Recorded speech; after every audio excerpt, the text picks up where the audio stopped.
Hello, and well, I'm going to introduce Go on, this one. I do introduce quite a lot. Steal my Show the DVD. Yeah. Go on. Hello and welcome to The Quest for Connery, review number 60. Honestly, I'm looking pretty moody. Look at the specs again. Review number 60. What happened to my Lennon specs? I don't know where I put them. Next review. Yeah. And this review, number 60, deals with the film. You know what? I can't touch this film. Why not? Because it's the Untouchables from 1987. Yeah, that was bad. That was a great segue, I think you'll find. Segue, yeah. Sorry, I used the word segue. 1987. And Connery won the 1988 Best Supporting Actor for his role in this film, the Oscar. Don't know why. No, no, that's not true. It's not true. I wouldn't give it to him, but he wasn't bad. He's been better. He's been in better. He's been in better Oscar-worthy films. We can list a few quite now. The Hill, The Offence.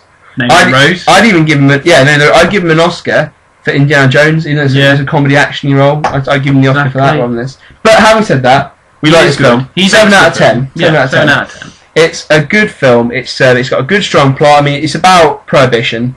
Kevin Costner plays the real life character of Elliot Ness, who was a agent. What was FBI? Isn't it? Is he FBI? I'm not sure what he is. FBI agent, federal agent, whatever that means. It's American. We're British, you know what I mean? British. Just get a copper in. That's all you need, isn't it? He is trying to track down Al Capone. Yeah. And who's running all the prohibition alcohol rackets. He's making money. Making lots of money. Gangland warfare. Yeah, it's all that sort of thing. And you know, I think it's a very, very nice directed film. Brian De Palma. Brian De Palma, yep. And Kevin Costner. Kevin Costner plays Elliot Ness, and he assembles a little team, including Sean Connery, Andy Garcia, and Charles Martin Smith. And they're the Untouchables. They can't be bribed. They're by Al Capone. Al Capone, incidentally, is played by Robert De Niro. I was about to say Al Pacino by accident. That would have been bad. Same thing. Now, there's two people who make this film. Sean Connery.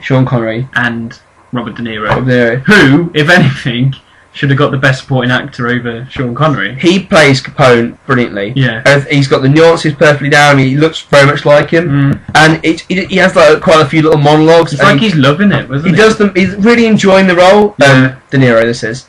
And Connery as well is very good. It's a mentor role. He gets the best line. He's a mentor role. Yeah, mentor role. Yeah. But he's kind of tough. He's the street cop who, his morals are a little bit skew against. And I think, but in the world they're in, he needs to be dodgy. Yeah, he needs it. Yeah. The lines like, they pull a knife, you pull a gun. Yeah. He gives Costner what he needs to beat Capone, really. And there's one particular scene. In fact, the scene where it's you get the opera scene cut with Connery and the shooting. That is a very, very well put together scene. I think 7 out of 10 is a fair mark because directed and there's some good supporting actors. What brings it down, I think, is the lead. Yeah, Kevin Costner. Kevin Costner isn't a strong lead. I mean, in a way, it's not his fault because the character isn't particularly exciting in it. He's a bit of a boring, straight-laced, emotionless character. Yeah, I think Kevin Costner is obviously at the height of his 80s fame, isn't he? Late 80s fame, and, it's like bankable, gonna make money if he's in this film, but he's not that great. The chemistry's okay with him and Connery, but it's not anything just special. The plot's a bit like slow in parts, isn't it? Really, just kind of go.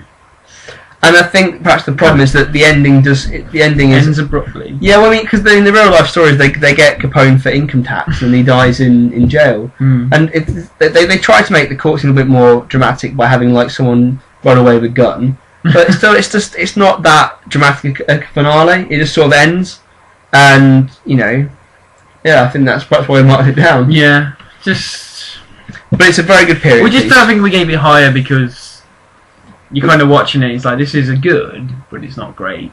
Yeah, and like Connery. And 7 out of 10 is a good score. Yeah, his accent's bad. Oh well, the main issue with this film, I think, which might even knock it down a mark, is that Connery is very proud of the fact that he never changed his accent, and that's fine. But in this film, they specifically repeat again and again and again, Connery's character is Irish. They say it so many times that he's from Ireland, and they so say he's for Irish. this time, it's like Connery's like, well, I must have to try and put on an Irish accent. Yeah, but he doesn't really. No, he just fails miserably. No. And it's just like, well, surely they could just rewrite the script and have him as a Scottish character. I'm just a beat cop. Yeah, it's like what? Well, it's fine. It's a man, but just don't continually try and force. What do you say? Is it Irish? Scottish? I mean, because I know it's New York, is it? Yeah. And so there's a lot of Irish cops and stuff, but Chicago. Probably Chicago. Yeah, Irish. Of course, yeah. At least I get confused with American things. So that kind of lost the mark because it's like, well, come on. That's a silly mistake, really. But yeah, there's a couple of good action scenes in the middle, isn't there? It's a good Connery film. You can't like say it's bad or anything. No. 7 out of 10. Give it a watch, especially if you like historical films. Yeah, I think you'll enjoy it.